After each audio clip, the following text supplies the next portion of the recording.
अस्सलाम वालेकुम dear students. मैं आपका टीचर ज़हीर अहमद कुरैशी। बच्चों, पिछले 2 लेक्चर्स के अंदर हम टाइप्स ऑफ ऑपरेटिंग सिस्टम पढ़ रहे हैं। उनमें हमने पढ़ा batch processing operating system, multi programming operating system, multitasking operating system, फिर time sharing operating systems, real time operating system और मल्टी प्रोसेसिंग ऑपरेटिंग सिस्टम्स। आज के टॉपिक्स में हमारे पास मज़ीद 3 टाइप्स आ जाती हैं ऑपरेटिंग सिस्टम्स की, जो कि डिफरेंट वे में यूज़ हो रही होती है इन डिफरेंट कंप्यूटर्स।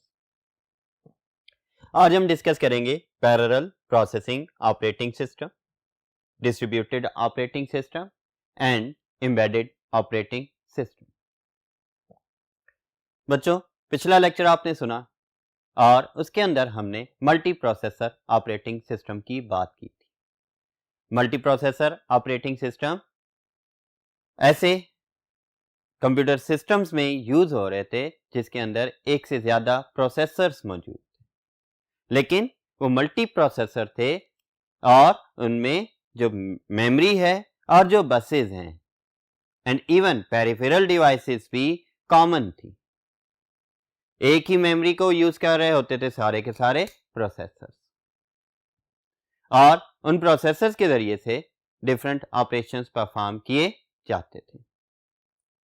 आज हम डिस्कस करेंगे parallel processing operating system.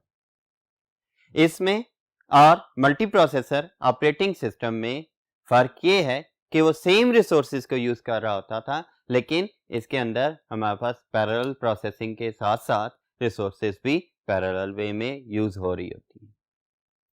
Parallel processing operating system requires multiple processors and all the processors work simultaneously in the system। Means computer system के अंदर तमाम प्रोसेसर्स पैरेलल वे में साइमल्टेनियसली प्रोसेस परफॉर्म कर रहे होते हैं, जबकि हमारे पास मल्टी प्रोसेसिंग में क्या था, जिस सिस्टम को resources RAM IO buses provided होती थी वही वर्क कर रहा होता था। अब इसमें काम कैसे कर रहे होते हैं, या ऑपरेटिंग सिस्टम कैसे चीजों को टास्क को मैनेज कर रहा होता है। Tasks are programs that require many calculations is divided into many smaller tasks and distributed among all the available processors in the system at the same time। Parallel processing में हमारे पास क्या हो रहा है कि कोई भी प्रोग्राम या कोई टास्क जो कि बड़ी कॉम्प्लिकेटेड है, बहुत सारी कैलकुलेशंस परफॉर्म होनी है, eight the same time perform होनी है, उनको प्रोसेस करने के लिए बेसिकली उस टास्क या प्रोग्राम को बहुत सारी सब टास्क के अंदर डिवाइड कर लिया जाता है, और जो सब टास्क आती हैं वो अलग-अलग प्रोसेसर्स को असाइन कर दी जाती हैं to be executed at the same time. अब यही चीज नेक्स्ट देखते हैं कि completes the job on the shortest possible time. इनमें क्या होता है, पैरेलल प्रोसेसिंग ऑपरेटिंग सिस्टम की बेस पर प्रोसेसर्स क्या कर रहे होते हैं, अपनी अपनी जॉब को शॉर्टेस्ट पॉसिबल टाइम में कंप्लीट करते जा रहे होते हैं। एक साथ में तमाम प्रोसेसर्स काम कर रहे हैं और जो प्रोसेसर पहले फ्री होता जा रहा होता है उसे नेक्स्ट जॉब असाइन होती जा रही होती है। सो बेटा, इस तरह के ऑपरेटिंग सिस्टम्स कहाँ यूज होते हैं? These operating systems are usually used in supercomputers that have thousands of processors। thousands of processors को मैनेज करने के लिए जो पैरेलल प्रोसेसिंग ऑपरेटिंग सिस्टम्स हैं सुपर कंप्यूटर्स में यूज किए जा रहे होते हैं। इन्हें हम अपने सिंपल माइक्रो कंप्यूटर्स के अंदर यूज नहीं कर सकते, क्योंकि उनके अंदर सिर्फ एक ही प्रोसेसर होता है और उसके अंदर हम पैरेलल एग्जीक्यूशन नहीं करवा सकते। जबकि अगर हम देखें तो सुपर कंप्यूटर जो कि बहुत ज़्यादा फास्टेस्ट होते हैं और कॉम्प्लिकेटेड जॉब्स को परफॉर्म करने के लिए यूज़ हो रहे होते हैं, उनमें जो thousands of calculations eight the same time perform की जानी होती हैं, तो उसमें ये टास्क को प्रोसेस करने के लिए parallel processing operating systems use हो रहे होते हैं। तो याद रखने के लिए जो पॉइंट है वो भी मेनली कि पैरेलल प्रोसेसिंग ऑपरेटिंग सिस्टम्स कहाँ यूज हो रहे होते हैं, सुपर कंप्यूटर्स के अंदर यूज हो रहे होते हैं। इसके साथ साथ क्या कि ये divide into many smaller task, ये क्या करता है, एक टास्क को बहुत सारे स्मॉलर टास्क में डिवाइड कर देता है, ठीक है। और ये मल्टीपल प्रोसेसर्स को परफॉर्म करवा रहा होता है और उनके साथ साथ क्या वर्क साइमल्टेनियसली, और सब प्रोसेसर एक साथ में वर्क परफॉर्म कर रहे होते हैं और ये जॉब को शॉर्टेस्ट पॉसिबल टाइम में प्रोसेस करते हैं। तो बेटा ये था पैरेलल प्रोसेसिंग ऑपरेटिंग सिस्टम के बारे में। अब हम नेक्स्ट टाइप को डिस्कस करते हैं, जिसके लिए हम सेकंड बोर्ड की तरफ मूव करते हैं। ओके बच्चों, हमारी नेक्स्ट टाइप है डिस्ट्रीब्यूटेड ऑपरेटिंग सिस्टम। अब पैरेलल प्रोसेसिंग के अंदर टास्क डिस्ट्रीब्यूट हो रही थी, लेकिन डिस्ट्रीब्यूटेड ऑपरेटिंग सिस्टम टास्क को डिस्ट्रीब्यूट करके डिफरेंट प्रोसेसर्स को असाइन कर देता है और वो प्रोसेसर्स एक ही कंप्यूटर में मौजूद नहीं। इन अदर वर्ड्स कह लें कि डिफरेंट कंप्यूटर्स को ऑन द नेटवर्क असाइन कर देता है। टास्क डिस्ट्रीब्यूट होगी और वो टास्क डिस्ट्रीब्यूट होकर डिफरेंट कंप्यूटर्स को असाइन कर दी जाती है, किसके through, by using distributed operating system. Distributed operating system manages the operations of a distributed system. ये क्या करता है, मैनेज करता है operations of a distributed system. अब distributed system क्या है,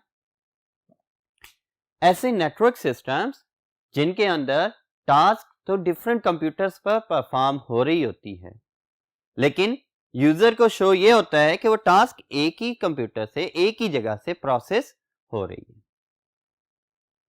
तो बेटा वही चीज है कि इन डिस्ट्रीब्यूटेड सिस्टम यूजर प्रोग्राम्स में run on any computer, means ये किसी भी कंप्यूटर पर रन हो रहे हैं इन द नेटवर्क, नेटवर्क के अंदर कहीं भी रन हो रहे हैं and access data on any other computer. Distributed systems के अंदर जो प्रोग्राम्स हैं वो किसी कंप्यूटर पर रन हो रहे होते हैं, डाटा कहीं और एक्सेस हो रहा होता है, like server based systems, like cloud based systems, जिनमें डाटा तो हम एक्सेस कर रहे हैं लेकिन हमारा डाटा किन किन लोकेशंस पर स्टोर्ड है ये हमें नहीं पता होता।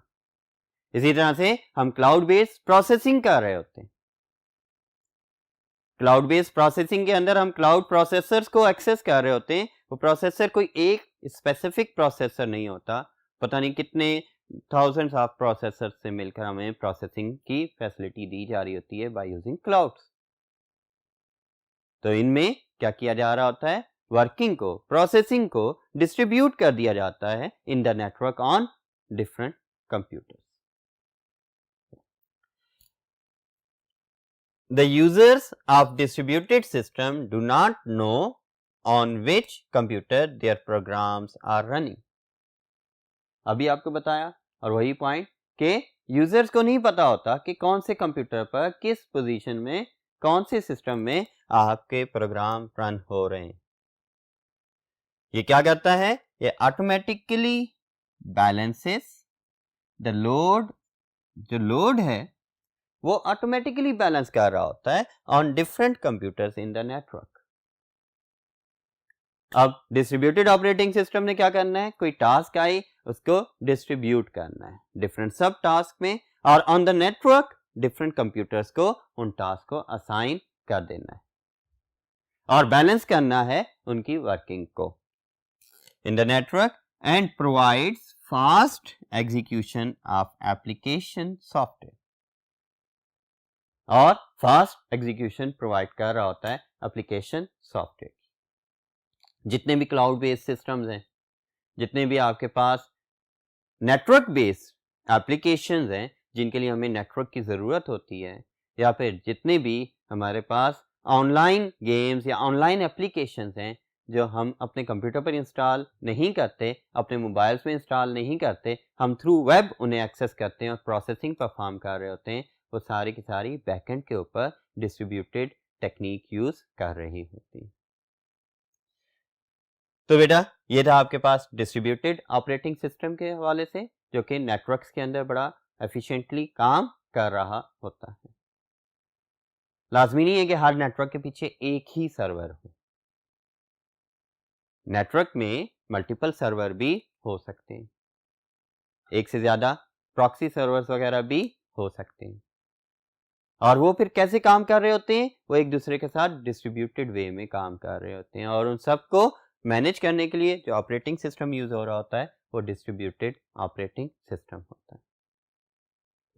अब हम नेक्स्ट टाइप को डिस्कस करेंगे जो कि बहुत कॉमनली यूज की जा रही है। हम इस ऑपरेटिंग सिस्टम को बहुत कॉमनली यूज कर रहे हैं और उसका नाम एम्बेडेड ऑपरेटिंग सिस्टम। हमारी मोबाइल डिवाइसेस के अंदर ये ऑपरेटिंग सिस्टम मौजूद है, हमारे स्मार्ट डिवाइसेस के अंदर ये ऑपरेटिंग सिस्टम मौजूद है। बाकी जो ऑपरेटिंग सिस्टम्स हैं उनमें फ़र्क ये है कि एम्बेडेड ऑपरेटिंग सिस्टम ये फर्मवेयर बेस्ड ऑपरेटिंग सिस्टम होता है, जो कि एक दफ़ा इंस्टॉल हो जाए तो उसे चेंज करना पॉसिबल नहीं होता, या फिर अगर चेंज भी करेंगे तो हमारे हार्डवेयर या हमारी डिवाइसेस के ख़राब होने का खतरा होता है। तो embedded operating systems basically embedded devices में जो ऑपरेटिंग सिस्टम्स यूज हो रहे होते हैं उन्हें हम एम्बेडेड ऑपरेटिंग सिस्टम कहते हैं, like Symbian, like Android, like आपके पास iOS वगैरह, ये सारे क्या हैं, एम्बेडेड ऑपरेटिंग सिस्टम्स आ जाते हैं। ओके बच्चों, तो embedded systems are the specialized operating systems designed to perform a specific task for an embedded system. तो बेटा मैंने आपको वर्बली तो बता दिया कि ये कहाँ यूज हो रहे होते हैं, ये मोबाइल्स के अंदर जो आपके ऑपरेटिंग सिस्टम्स हैं, या इलेक्ट्रॉनिक टॉयज में, इलेक्ट्रॉनिक डिवाइसेस के अंदर जो भी आपके ऑपरेटिंग सिस्टम्स हैं जो कि आपकी डिवाइस के ऊपर बर्न कर दिए गए हैं, फर्मवेयर बेस्ड ऑपरेटिंग सिस्टम जो हैं वो एम्बेडेड ऑपरेटिंग सिस्टम्स कहला रहे होते हैं। बाकी पॉइंट्स को डिस्कस करते हैं नेक्स्ट बोर्ड के ऊपर, तो चलते हैं नेक्स्ट बोर्ड की तरफ। जी बेटा, it is a built in operating system which is embedded in the hardware of the device. Embed मतलब ही परमानेंटली इंस्टॉल करना, ठीक है। ये बिल्ट इन ऑपरेटिंग सिस्टम है जो कि परमानेंटली हार्डवेयर के ऊपर इंस्टॉल कर दिया जाता है या एम्बेड कर दिया जाता है। It essentially requires software and hardware for performing specific tasks. ये basically hardware as well as software दोनों रिक्वायर कर रहे होते हैं ताकि उनके जरिए कोई टास्क परफॉर्म की जा सके, ठीक है। ऐसे सिस्टम्स क्या कर रहे होते हैं कि इनमें हमारे पास लिमिटेड फीचर्स होते हैं और स्पेसिफिक टास्क को परफॉर्म करने के लिए हार्डवेयर एंड सॉफ्टवेयर के कॉम्बिनेशन को यूज कर रहे होते हैं और इनमें permanently built in operating system होता है। अब it contains limited features usually designed for some particular operations to control the embedded systems या इलेक्ट्रॉनिक डिवाइसेस। जो एम्बेडेड ऑपरेटिंग सिस्टम्स हैं वो कंटेन करते हैं कुछ लिमिटेड फीचर्स को। ये अदर डेस्कटॉप ऑपरेटिंग सिस्टम्स या जो सर्वर ऑपरेटिंग सिस्टम्स की तरह फुली फीचर्ड ऑपरेटिंग सिस्टम्स नहीं होते। ये इलेक्ट्रॉनिक डिवाइसेस या एम्बेडेड डिवाइसेस के लिए यूज हो रहे होते हैं, तो इनमें लिमिटेड फीचर्स होते हैं, battery based less memory based features होते हैं जिनके थ्रू ये क्या कर रहे होते हैं, usually designed for some particular operations to control the embedded system. और इनके अंदर डिफाइंड ऑपरेशंस होते हैं और सिर्फ उन्हीं डिफाइंड ऑपरेशंस को on the basis of some input perform कर रहे होते हैं, ठीक है। तो बेटा ये runs automatically when the device is turned on and performs specific task. Specific task को परफॉर्म करने के लिए जैसे ही डिवाइस ऑन करते हैं तो ये ऑटोमेटिकली रन भी हो जाते हैं। Mobile phones, digital camera, washing machine, ATM, IoT based smart home devices etc. contain embedded operating systems. तो बेटा कौन सी ऐसी डिवाइसेस हैं जिनमें एम्बेडेड ऑपरेटिंग सिस्टम्स यूज हो रहे होते हैं? उनमें हमारे पास मोबाइल फोन्स भी आ रहे होते हैं, डिजिटल कैमरास भी हैं। डिजिटल कैमरा का अपना सिस्टम है, वो ऑटो रेजोल्यूशन भी सेट कर सकता है।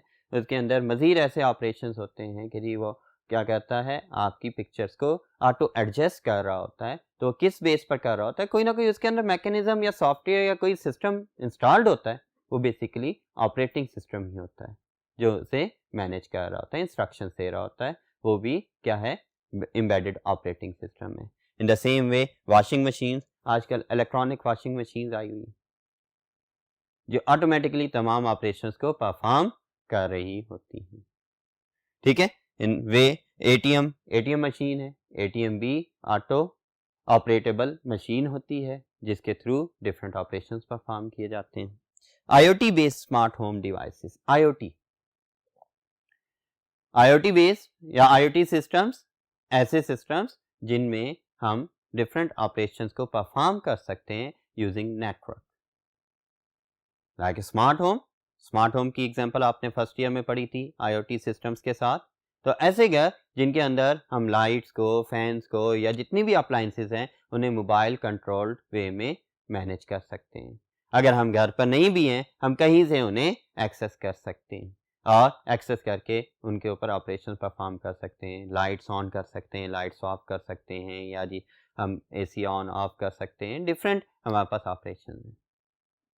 तो वो जितने भी इंटेलिजेंट, आर्टिफिशियल इंटेलिजेंट या आईओटी बेस्ड सिस्टम्स हैं उनके अंदर भी एम्बेडेड सिस्टम्स ही यूज हो रहे होते हैं। ये और भी बहुत सारी इस तरह की एग्जांपल्स आती हैं आजकल, स्मार्ट वॉच, गूगल ग्लासेस वगैरह की एग्जांपल्स भी आप देख सकते हैं कि वो भी क्या है, आईओटी बेस्ड या एम्बेडेड सिस्टम बेस्ड डिवाइसेस ही होती हैं।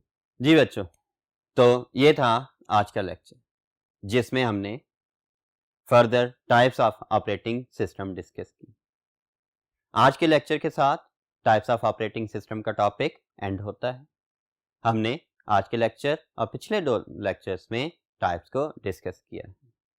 उम्मीद है कि आपको तमाम टाइप्स समझ भी आ गई होंगी और आप इनमें डिफरेंशिएट भी कर सकते होंगे कि हम कौन सी जगह पर किस टाइप के ऑपरेटिंग सिस्टम को यूज कर रहे हैं और क्यों यूज कर रहे हैं। तो बेटा ये पेपर के पॉइंट ऑफ व्यू से भी एक इम्पॉर्टेंट क्वेश्चन है। इसमें से आपके पेपर में short question and even long question भी आ सकता है। इसे अच्छे से तैयार करें और उसके साथ साथ अगर कोई प्रॉब्लम हो या कंफ्यूजन हो रही हो तो इन टॉपिक्स को दोबारा से भी विजिट करके आप अपनी कंफ्यूजन को दूर कर सकते हैं। अपना ख्याल रखिएगा और मेरी तरफ से अल्लाह हाफिज।